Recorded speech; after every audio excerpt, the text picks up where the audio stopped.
Salam saudara yang dikasihi oleh Tuhan. Mari kita merenungkan firman Tuhan dari 1 Petrus 2 ayatnya yang pertama sampai ayatnya yang keempat. Demikian firman Tuhan. Yesus Kristus batu penjuru. Karena itu, buanglah segala kejahatan, segala tipu muslihat dan segala macam kemunafikan, kedengkian dan fitnah.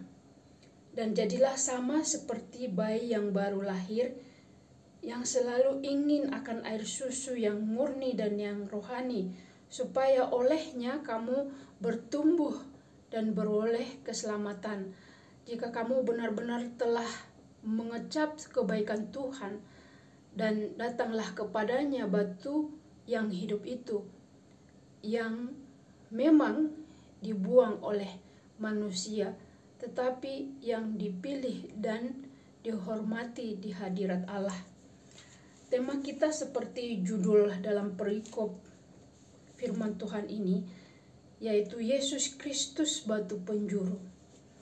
Saudara yang dikasihi oleh Tuhan, apakah artinya bahwa Yesus Kristus batu penjuru? Saudara yang dikasihi oleh Tuhan, pada pola pembangunan kuno, batu penjuru adalah batu utama yang ditempatkan di pojok sebuah gedung. Batu penjuru biasanya merupakan salah satu batu yang terbesar, yang paling kokoh, dan yang paling akurat pada bangunan lain. Alkitab menggambarkan Yesus sebagai batu penjuru yang di atas gerejanya akan berdiri. Ia adalah pondasinya. Ketika batu penjuru telah ditentukan, batu itu akan menjadi dasar bagi pengukuran lainnya dalam konstruksi gedung itu. Semuanya disejajarkan kepadanya. Sebagai batu penjuru gereja, Yesus adalah tolak ukur keselarasan kita, keselarasan kita.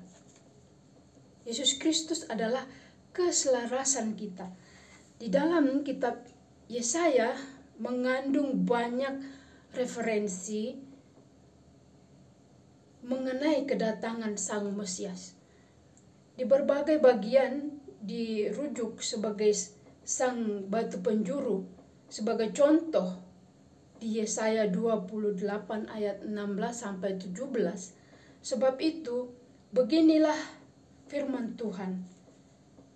Sesungguhnya aku meletakkan sebagai dasar dari Sion sebuah batu yang teruji, sebuah batu yang mahal, suatu dasar yang teguh. Siapa yang percaya kepadanya tidak akan gelisah. Saudara-saudara yang dikasihi oleh Tuhan, dalam firman Tuhan ini, Allah menjanjikan suatu keselamatan kepada umatnya, yaitu orang yang ada di Yehuda pada waktu itu. Oleh karena pada waktu itu penduduk Yehuda sangat sombong dan menjadi pencemooh. Nah, Bapa, yaitu Allah, berjanji untuk memberikan penyelamatan kepada mereka jika mereka mau menerimanya. Di dalam perjanjian baru, perumpamaan batu penjuru terus dipakai. Nah, Rasul Paulus menginginkan supaya jemaat di Efesus mengenal Kristus dengan lebih baik. Dia mengatakan bahwa semua orang, semua warga yang ada di Efesus, bahkan anggota-anggota keluarga, harus datang kepada Tuhan. Bahkan para rasul dan para imam, para nabi pada waktu itu,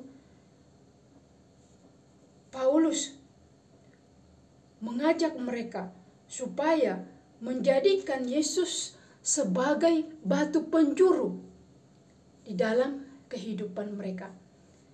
Karena di dalam Yesus Kristus, di dalam batu penjuru itu ada kehidupan. Di dalam 1 Petrus 2 ayat 4 mengatakan, dan datanglah kepadanya batu yang hidup itu, yang memang dibuang oleh manusia, tetapi yang dipilih dan dihormati di hadirat Allah. Jadi siapa yang datang kepada batu penjuru itu, maka dia akan hidup. Oleh karena itulah Paulus mengajak orang-orang yang ada di Efesus untuk menerima batu penjuru itu, agar mereka hidup. Saudara-saudara yang dikasihi oleh Tuhan, dalam surat Petrus ini mengajarkan bahwa Yesus batu penjuru. Kita yang telah dipilih dan dipilih di hadirat Allah, kita menerima hidup itu. Seperti yang saya tadi bacakan di dalam 1 Petrus 4. Datanglah kepadanya batu yang hidup itu. Memang banyak orang tidak mau menerima dia, tidak mau menerima Yesus Kristus. Tetapi setiap orang yang mau menerima dia, dia akan mendapatkan hidup dan dihormati di hadirat Allah. Siapa yang percaya kepadanya tidak akan dipermalukan.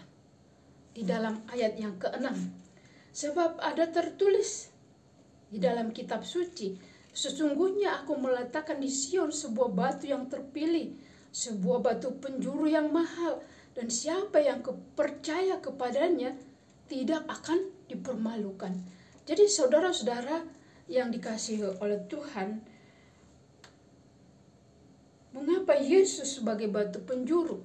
Oleh karena Yesus Kristus memberikan hidup kepada orang yang mau menerima dia. Orang yang menerima dia tidak akan dipermalukan. Orang yang menerima Yesus Kristus tidak akan susah, tidak akan mati, tapi diberikan kehidupan oleh Tuhan. Saudara-saudara yang dikasihi oleh Tuhan, mati artinya mati secara rohani. Tidak akan mati secara rohani, tetapi hidup diperbaharui oleh Tuhan.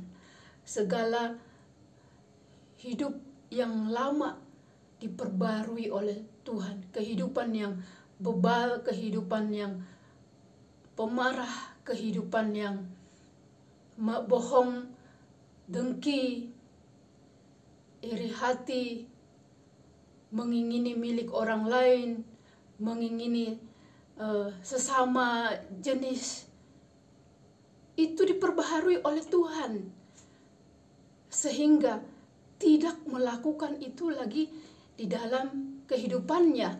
Tetapi Yesus Kristus menghidupkan dia kepada kehidupan yang memuliakan Tuhan, menjauhkan itu semua dari kehidupannya, menjauhkan hal-hal yang tidak baik itu tadi dari kehidupan, yang mau menerima dia sebagai Tuhan dan Juru Selamat pribadinya. Saudara-saudara yang dikasihi oleh Tuhan, sampai saat ini belum semua umat manusia merasakan dan menyerahkan dirinya kepada batu penjuru itu. Ada yang menerima Kristus, ada pula yang menolaknya. Yesus adalah batu yang dibuang oleh tukang-tukang bangunan. Dalam Markus 10 ayat 10, Markus 11 ayat 8. Ketika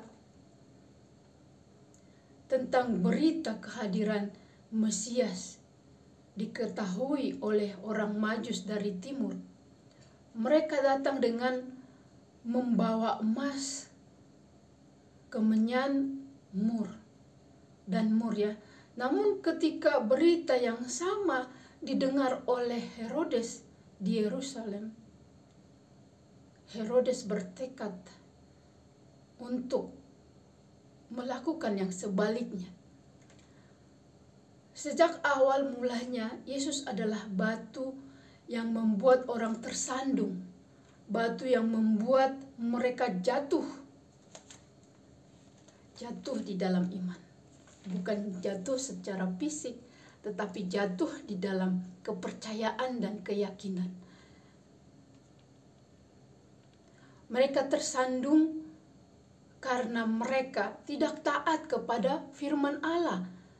Dan untuk itu mereka juga telah disediakan kepada tempat yang sesuai dengan perbuatannya. Jadi saudara-saudara yang dikasihi oleh Tuhan, mengapa ada mereka yang menolak batu penjuru yang telah dipilih Allah itu? Karena pada dasarnya mereka ingin mendirikan bangunan lain daripada yang direncanakan oleh Allah. Sama halnya dengan penduduk Babel yang memberontak melawan Allah dan mengupayakan proyek pribadi mereka semua yang menolak Kristus, sedang mengabaikan rencana Allah dan memperjuangkan rencana mereka sendiri, sehingga hukuman yang telah dijanjikan bagi barang siapa yang menolak Kristus, orang itu akan jatuh kepada batu itu, akan hancur dan tertimpa di batu itu, dan akan menjadi debu. Di dalam Matius 21 ayat 44. Saudara-saudara yang dikasihi oleh Tuhan, di dalam 1 Petrus 2 ayatnya yang ke-7, karena itu bagi kamu yang percaya ia mahal, tetapi bagi mereka yang tidak percaya, batu yang telah dibuang oleh tukang-tukang bangunan telah menjadi batu penjuru yang telah menjadi batu sentuhan dan suatu batu sandungan. Mereka tersandung kepadanya karena mereka tidak taat kepada firman Allah, dan untuk itu mereka juga telah disediakan. Saudara-saudara yang dikasihi oleh Tuhan, mari kita mengoreksi kehidupan kita. Sudahkah kita sungguh-sungguh menerima Yesus Kristus menjadi batu penjuru di dalam kehidupan kita? Saudara yang dikasihi oleh Tuhan, di dalam ayat yang ke-9 lagi dikatakan, tetapi kamulah bangsa yang terpilih, imamat yang rajani, bangsa yang kudus, umat kepunyaan Allah sendiri, supaya kamu memberitakan perbuatan-perbuatan yang besar dari Dia yang telah memanggil kamu keluar dari kegelapan kepada terangnya yang ajaib. Kamu yang dahulu bukan umat Allah, tetapi yang sekarang telah menjadi umatnya, yang dahulu tidak dikasihani, tetapi sekarang telah beroleh belas kasihan. Saudara-saudara yang dikasihi oleh Tuhan, kita yang sudah menerima Dia sebagai penyelamat kita di dalam hidup kita, mari kita jaga itu sungguh-sungguh di dalam hidup kita, dengan menjaga sikap perbuatan pribadi kita di hadapan Tuhan. Sikap kita di hadapannya, marilah kita sungguh-sungguh menjaga dengan baik, dengan memiliki hubungan dan relasi yang baik di hadapan Tuhan, terus berdoa, terus membaca kebenarannya, dan terus mengasihi banyak orang, memperhatikan kesulitan orang yang ada di sekitar kita. Dan kita serahkan, kita yang sudah menerima Yesus Kristus,